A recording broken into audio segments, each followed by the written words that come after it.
ඇස්ප්‍රින් මේ නම ඇහුණ ගමන් අපි හැමෝටම වගේ මතක් වෙන්නේ හිස රදයක් නැත්තම් පොඩි උණක් වන්න පුළුවන්. ගොඩක් වෙලාවට අපි මුලින්ම පාවිච්චි කරන්නේ බෙහෙතක් තමයි මේ. ඒත් මේ පුංචි පෙත්ත අපේ ශරීරයේ ඇතුලේ කරන පුදුම සහගත වැඩ කොටස ගැන අපි කවදා හරි හරියටම හිතලා තියෙනවද? අද අපි කතා කරන්නේ ඒ ගැන. ඉතින් ඇත්තට මොකද්ද වෙන්නේ කෙනෙක් ඇස්ප්‍රින් පෙත්තක් ගත්තම? ඒක ශරීරය ඇතුළට ගිහින් කොහොමද හරියටම අර වේදනාව හොයාගෙන ඒක නැති කරන්නේ? අපි බලමු මේ රහස මොකද්ද කියලා. හරි මුලින්ම අපි බලමු ඇස්ප්‍රින් කියන්නේ මොන වගේ ඖෂධයක්ද කියලා.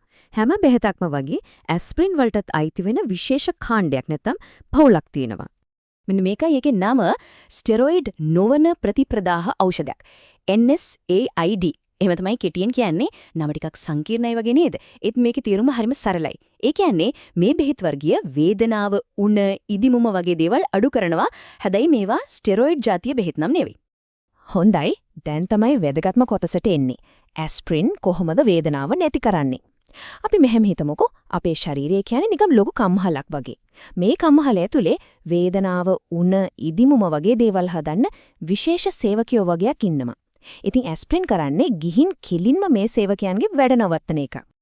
අන්න අර මම කිව්වේ අපේ ශරීර කම්හලේ ඉන්න සේවකයෝ කියලා. අන්න ඒගොල්ලෝ තමයි මේ සයික්ලෝ ඔක්සිජනේස් නැත්නම් කෙටියෙන් කිව්වොත් COX එන්සයිම් කියන්නේ.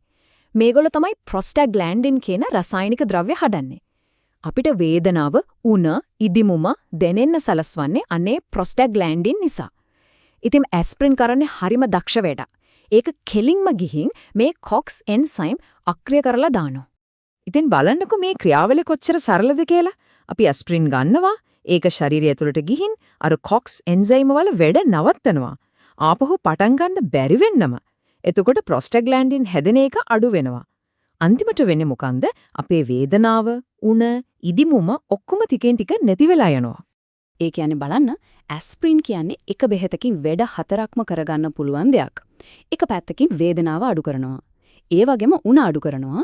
ඉදිමුම තියෙනව නම් ඒකත් අඩු කරනවා. ඊටත් අමතරව හරිම වැදගත් දෙයක් ලේ කෙටි ගැසෙන එකත් වළක්වනවා. හරියට එක ගලෙන් කුරුළු 4 දෙනෙක්ටම විදිනවා වගේ වැඩක්. හරි.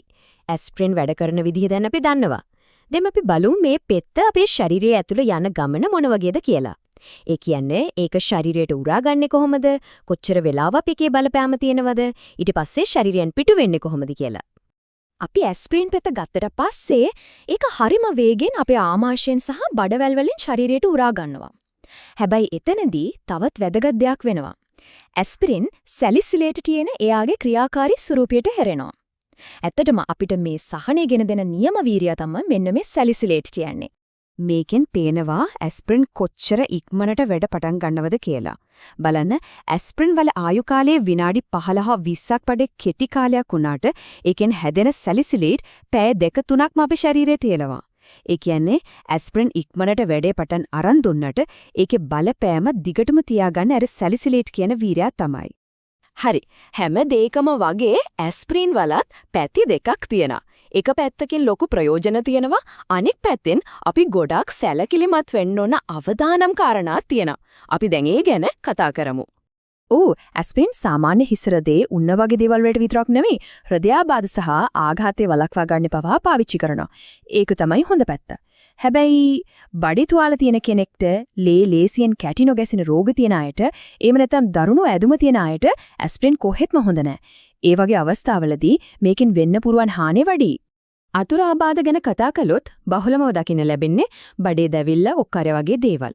හැබැයි සමහර වෙලාවට ඊට වඩා ටික බරපතල විදිහට බඩේ තුවාල හැදෙන්න, ලේ යන්න පුළුවන්. ඊටත් වඩා භයානක, හැබැයි බොහොම කලාතුරකින් දකින්න ලැබෙන අතුරුආබාධත් තියෙනවා, විශේෂයෙන්ම ළමයින්ට දෙන රේගේ සින්ඩ්‍රෝම වටේ. ඒ නිසා මේ දේවල් ගැන දැනුවත් වෙලා ඉන්න එක ගොඩක් වැදගත්. එහෙනම් මේ හැම දෙයක්ම එක්ක කොහොමද අපි ඇස්ප්‍රින් ආරක්ෂිතව පාවිච්චි කරන්නේ? මෙන්න අපි මතක තියාගන්න ඕන වැදගත්ම දේවල් ටික. මේක තමයි පළවෙනි සහ වැදගත්ම නීතිය. හැම තිස්සෙම කෑම වේලක් එක්ක හරි කෑම කාලා ඉවර වෙලා හරි ඇස්පිරින් ගන්න. මේ සරල දෙයින් බඩේ ඇතිවෙන්න පුළුවන් ගොඩක් අපහසුතා මගහරවා ගන්න පුරුවන්. මේක නම් කිසිඳ විදියකින් අමතක කරන්න හොඳ නැති දෙයක්. වෛද්‍යවරයෙක් විශේෂයෙන්ම නිර්දේශ කරලා නැත්නම් කිසිම කාරණයක් නිසාවත් වයස අවුරුදු 16ට අඩු ළමයින්ට ඇස්ප්‍රින් දෙන්න එපා. මොකද ඒකෙන් රේස් සින්ඩ්‍රෝම් කියන අක්මාවට සහ මොළයට හානි කරන ඊටාම බරපතල තත්ත්වයක් ඇති වෙන්න පුළුවන්. ඊට අමතරව තව කරුණු කීපයක් තියලා. සමහර ඇස්පිරින් පෙති එන්නේ බඩ වැලේදී දියවන විදියට හදපු ආලේපනයක් එක්ක ඒවා කඩන්නේ පොඩි කරන්නේ නැතුව සම්පූර්ණයෙන්ම ගිලින්න ඕන. ඒ වගේම වෛද්‍යවරයෙක් කියන්නේ නැතුව ඇස්පිරින් එක්ක වෙනත් වේදනානාශක ගන්න එපා. මල පහ කළු පාටට යනවා වගේ ලේ ගැලීමක සලකුණක් දැක්කොත් වහම වෛද්‍යවරයෙක්ට දැනුම් දෙන්න. ශල්‍ය කර්මයකට කලින් ඇස්පිරින් ගන්නවා නම් ඒ බවත් වෛද්‍යවරයාට කියන්න ඕන. හිතන්න බලන්න අවුරුදු 100කටත් වඩා පැරණි සරල බෙහෙත් පෙත්තක් අදටත් හෘදයාබාධ වළක්වමින් මිනිස්සුන්ගේ ජීවිත බේරගන්නවා.